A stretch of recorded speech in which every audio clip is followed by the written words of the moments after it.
Hello everyone, अस्सलाम वालेकुम। I hope you all are doing well. मैं हूं खालिद, आप देख रहे हैं मेरे मैथमेटिक्स का क्लास। तो आज के क्लास में हम अगेन पढ़ेंगे अबाउट परसेंटेज। तो यहाँ पे आज हमारे पास रियल लाइफ प्रॉब्लम्स हैं, रियल लाइफ वर्ड प्रॉब्लम्स। मैंने आपको समझाया कि वर्ड प्रॉब्लम्स वो होते हैं जो डिस्क्रिप्शन में दिए हुए होते हैं, और ये तमाम एग्ज़ाम्स में परसेंटेज के सवालात इस तरीके से ही ज़्यादातर आते हैं। परसेंटेज आपको पता है तमाम एग्ज़ाम्स का मोस्ट इम्पॉर्टेंट पार्ट होता है when we consider mathematics as a part of the syllabus. तो यहाँ पे हमारे पास परसेंटेज का ही एक एग्जांपल दिया हुआ है कि हाजिल हैज़ 120 रुपीज़। हाजिल के पास 120 रुपये हैं। He spends 25% of it. 120 का जो है ये 25% अमाउंट स्पेंड करता है। How much money is left with him. अब हमने यहाँ पे क्या समझना है, इस किस्म के सवाल रिपीटेडली आते हैं, इसको ज़्यादा से ज़्यादा समझें और प्रैक्टिस करें। तो यहाँ पे हमने दो चीज़ें दी हुई हैं। एक तो टोटल अमाउंट दिया हुआ है कि भाई टोटल अमाउंट उसके पास 120 है। टोटल कितना है?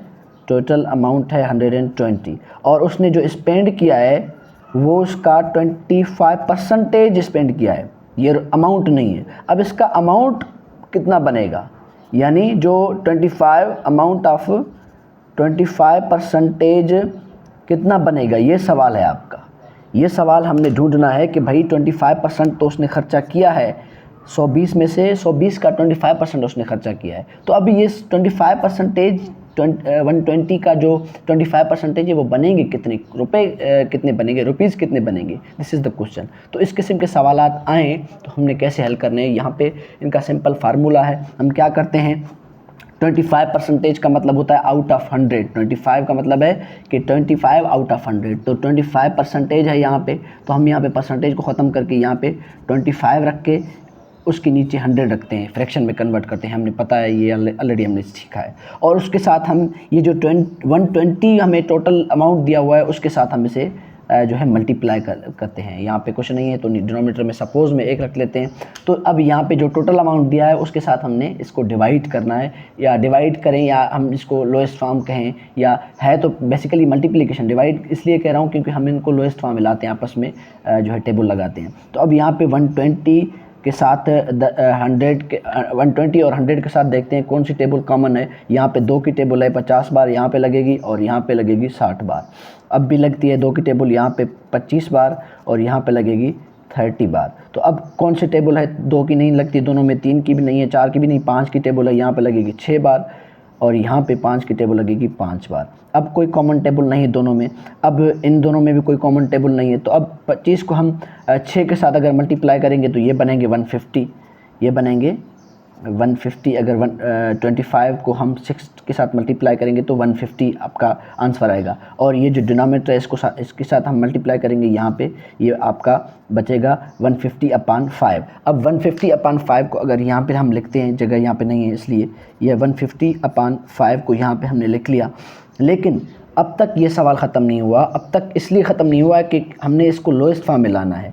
अब यहाँ पे 150/5 के साथ ऐसी कोई टेबल है जिसको हम दोनों के साथ लगा सकते हैं? जी हाँ, 5 की टेबल ही है। यहाँ पे 1 बार लगेगी तो यहाँ पे लगेगी 30 बार।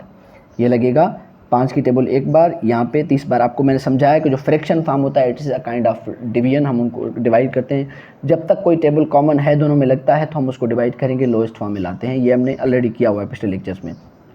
तो यहाँ पे 150/5 हुआ, तो ऐसी टेबल थी 5 की जो 150 के साथ 30 दफ़ा लगी और 5 के साथ 1 दफ़ा। तो अब यहाँ जो डिनोमिनेटर में 1 बचता है उसकी कोई ख़ास वैल्यू नहीं होती, तो यहाँ पे आपका आंसर बचा 30, तो ये आपका बचा 30। इट मीन्स अब यहाँ पे हम क्या कहेंगे, 25% इज़ इक्वल टू 30 रुपीज़।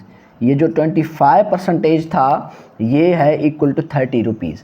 अब आते हैं सवाल को समझते हैं कि आज़िल ने 120 रुपये से 25% उसका ख़त्म किया, तो how much money is left with him.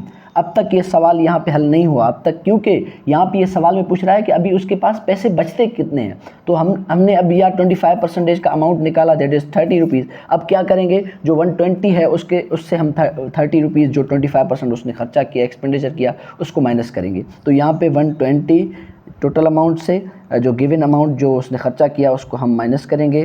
तो अगर हम 120 से 30 निकालेंगे तो हमारे पास यहाँ पे बचेंगे 90 रुपीज़। इट मीन्स के अब उसके पास जो है 90 रुपीज़ हैं left with 90 rupees left with Hazel, ये आपका आंसर है। ये आपका आंसर बनता है कि भाई 120 रुपये उसके पास थे, 25% उसका उसने खर्चा किया।